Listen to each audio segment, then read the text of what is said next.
rising. I can't say that too often. Let me give you an example. The real wage, what, by the way, does the word real wage mean? It's when you take the money wages you get and you adjust them for the prices you have to pay for the things you buy with your wages. It's not good to get a 10% increase in your wage if everything you pay for is 10% more expensive. It adds up to nothing because the extra money you get has to be used to pay the higher prices. So we adjust the wage to see what you can actually get with the wage you earn. The real wage in the United States today is about what it was in 1978. It's very important you understand, for the last 30 years, the working class of the United States has not gotten any more for the work it does than it got 30 years ago or 35 years ago. Now, if you have a culture and a population like ours that got used to that for 150 years and it suddenly stops, that produces what people in psychology call a trauma, a shock, an upset, or to use simple English, the population freaks out. But we didn't have any conversation about it. We acted like it wasn't happening. We all denied the whole thing. It just didn't. It was an event that was not discussed. We weren't able to say as a nation, our situation has changed big time. What are we going to do? None of that. So each American family, your family, handled it as if it were a personal problem, a particular family issue. So each American family tries to cope. And how did American families cope over the last 30 years? Two things, and if I can get these across, you'll see how the crisis we're in now comes out of this.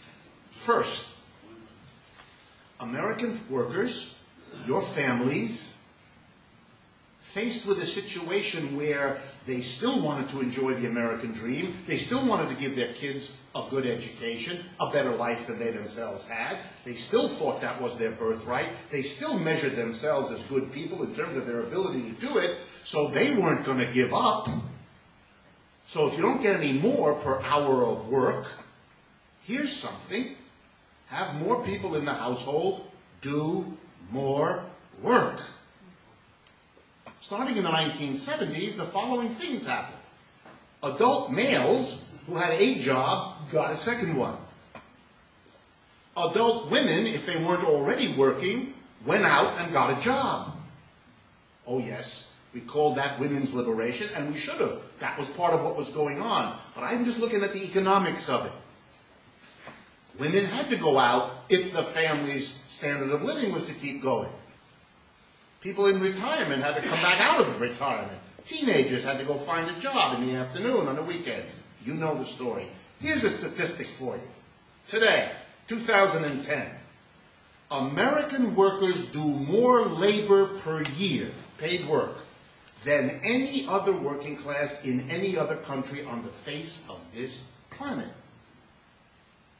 Give you an example.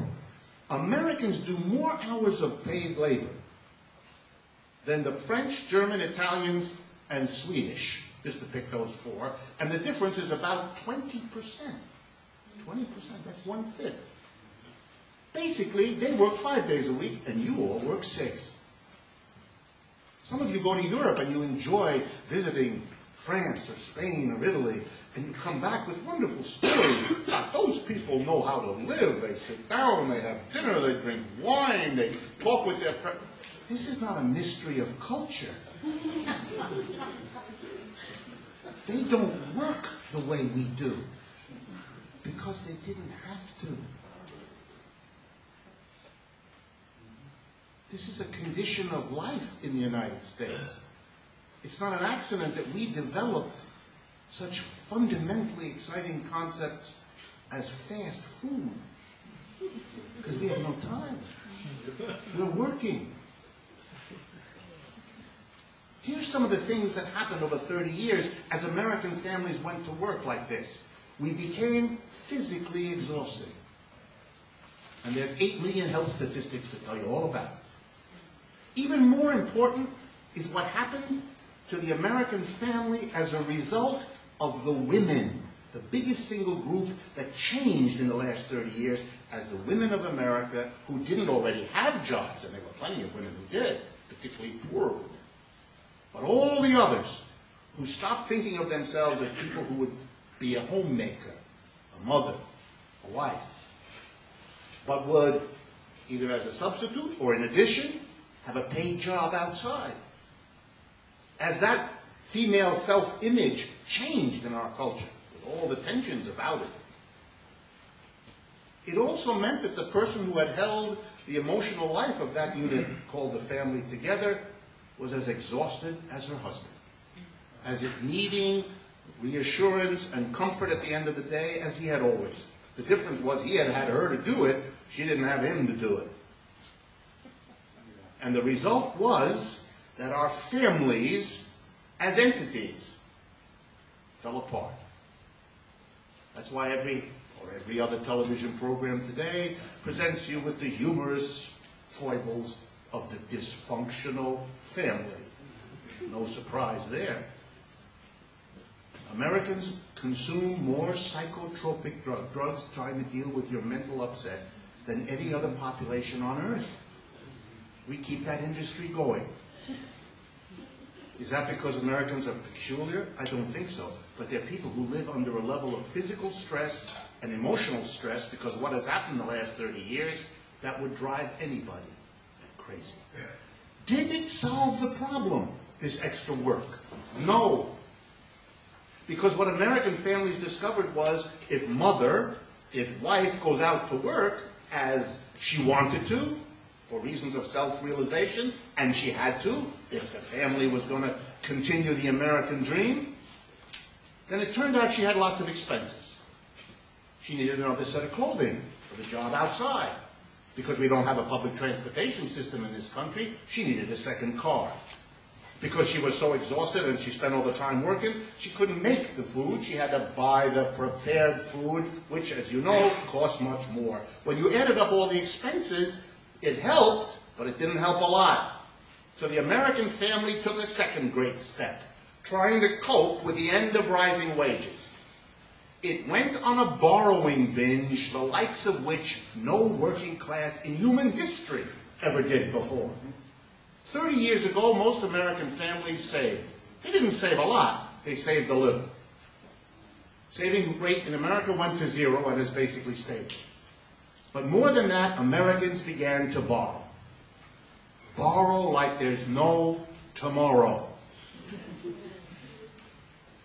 It was so urgent to try to hold on to what made America special, to what made you a good parent, a good provider, a good husband, a good wife, that you borrowed and you borrowed. And you know, it's hard for working class people to borrow because nobody will lend to them. In the past, the only way you could borrow if you were a worker before the 1970s is if you could provide the bank, the lender, with some collateral. And the only collateral most workers had was their home. The only real wealth the American working people have ever had in their homes. And so they would go to the bank and they'd pledge their home for a loan. But it was so urgent for workers to borrow that the banking industry began to notice in the 1970s that they had a class of Americans so desperate because the wages weren't going up anymore. So desperate to find some way to keep their consumption going that you had a lender's dream. People who would borrow no matter what. But they didn't have any collateral, so the banks invented something. It's plastic. It's in your wallet right now. They invented the credit card. Before the 1970s, the average person in America had no credit card. Try to remember. Ask your older relatives. They'll tell you. The credit card comes when? In this same period, the 1970s. The credit card is a way to lend money to people where there's no collateral. How do banks do that? Well, they discovered that the American working class is so desperate that they'll pay much higher interest rates for that kind of a loan. The interest rate you pay if you borrow a mortgage to buy a house, over those years, the last 30 years, averaged around 6, 7, 8%. The credit card interest rate, if you borrow on your credit card over the same period, 17 to 20%. That's what Americans began to do. They borrowed at astronomical rates.